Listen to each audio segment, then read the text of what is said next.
France also forked for reasons I don't understand. There are now two pirate parties in France, which both of which call themselves Le Parti Pirate, which is the source of some confusion. So we'll sort of have to see how that plays out, but it's not an ideal situation. You can take on too much on your plate. There was a Pirate Party in Denmark who decided they want to be socialists. So they sort of had everything on their agenda and just never took off. There's now a new Pirate Party starting up in Denmark who are more in line with the rest of the international pirate party community, and they have a lot more going for them. They've already had some press. And finally, going too fundamentalistic, too idealistic. This is again the quantity versus quality discussion. In particular, you will see discussions that, no, I don't believe we should have any copyright at all. We should be absolutely true to the open source movement, the free software movement, this other movement. While the discussions are usually very productive, it's important to keep in mind that what does matter at the end of the day is, can we get enough people to agree on these issues? When the Swedish Pirate Party started, I wanted to abolish all copyright. It was absolutely impossible to get people on the street to agree with it. They thought that some copyright was quite reasonable. So we instead opted for solving 99% of the problem, but having a reasonable chance of doing that. Instead of aiming for solving 100% of the problem, but having no chance of succeeding.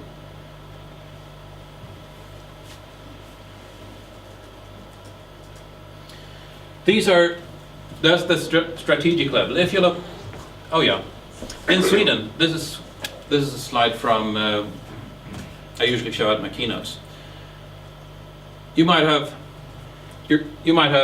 read about the Swedish tactics already, but our means to influence is to grab 4% of the seats in the Swedish Parliament.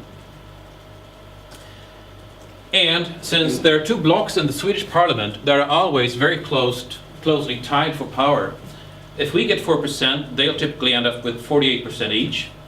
That means they'll both need us in order to form a majority government, majority coalition. That means we get to sit down and play who wants to be a prime minister. And the price of that office will be an issue that they couldn't care less about. And that is a very real path to influence.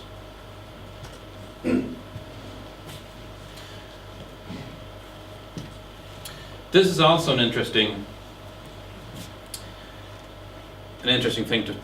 thing to think about. Why Europe? Why can't we change things here and not in, say, the US or Asia? It turns out that the key obstacle to copyright reform, and I mean that in a positive way, as in relaxing copyright, is trade sanctions or threats of trade sanctions. But in order for those threats to work, it needs to be a larger economy threatening a smaller economy. According to every source listed, the European Union is now the largest economy on the planet, with a global yearly production of $15 trillion. Considering the decline of the dollar, I printed this last week, so it's probably $30 trillion now. But the key thing here is comparing it to the US. US is weaker than Europe. That means the US cannot threaten trade sanctions against Europe without getting equally hurt. China is third, with some say it's about 10, some say it's about 8, some say it's about $7 trillion yearly. The key is it's third just behind European Union and US. That's one key. Trade sanctions are not an option. The second key is that copyright laws are at the state level here in Europe. They're not at the federal level, like they are in the US. Finland can't change its copyright laws because the copyright laws are in Finland. So can Sweden. You couldn't change the copyright laws in Oregon or Massachusetts. So while we have this wonderful shield from trade sanctions because we're part of the European Union, we can change the copyright laws at the state level. Therefore, I consider Europe as the ideal place to trigger a global intellectual property reform. And I hate that word intellectual property, but nobody understands it if I say something else on the street. Going to the technical level. The key thing to do is to scale out. And that's a database term or a data center operations term. What I mean by that is the opposite of scaling up.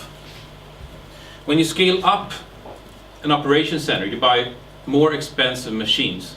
When you scale out, you buy an additional number of the same machines that you already have. And what I mean by scale out is push all of the activity you can to the edges of the organization. Centralize as little as possible. For instance, we at the election at our last general election, we had about 2,000 volunteers on election day. There wouldn't be a snowball's chance in hell of me trying to recruit all of those people. The people I recruited were the district leads. There are 5 districts in Sweden. They recruited the circuit leads.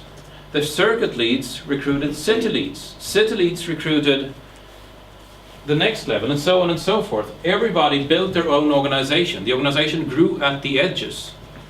And while we kept everything transparent, all the organization could communicate with the entire organization.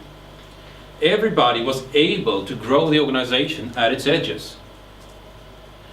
The same thing, I mean, is you can do the same thing with economics. You can scale out costs. For instance, this brochure I talked about. I mean, if you want to send out 5 million brochures from a central office, that's going to cost you an arm and a leg. If you create a PDF and send it to 5,000 people, ask them to print 100 copies each, it's going to be so cheap for each and every one of these activists that they're just not going to care about it. Scale out the costs. Same thing, scale out the income if you can. If you depend on a few single donors, you're very vulnerable. We have 200 people who give 15 euros a month.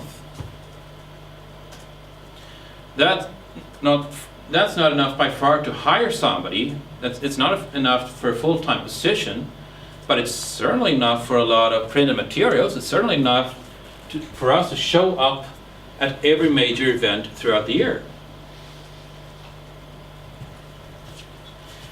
And it's also enough for us to show up on every event that the copyright lobby is organizing.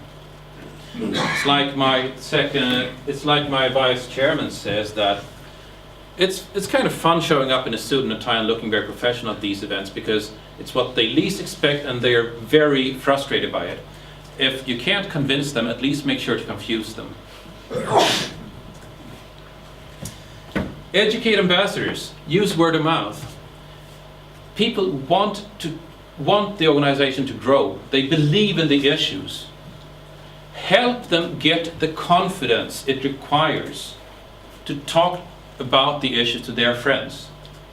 Because that's the next level of ambassadors. That's the edge of the organization. That's where we need to grow. That's the only place we can grow. Help our ambassadors to be confident in talking about the issues to their friends. Because that's how the organization grows.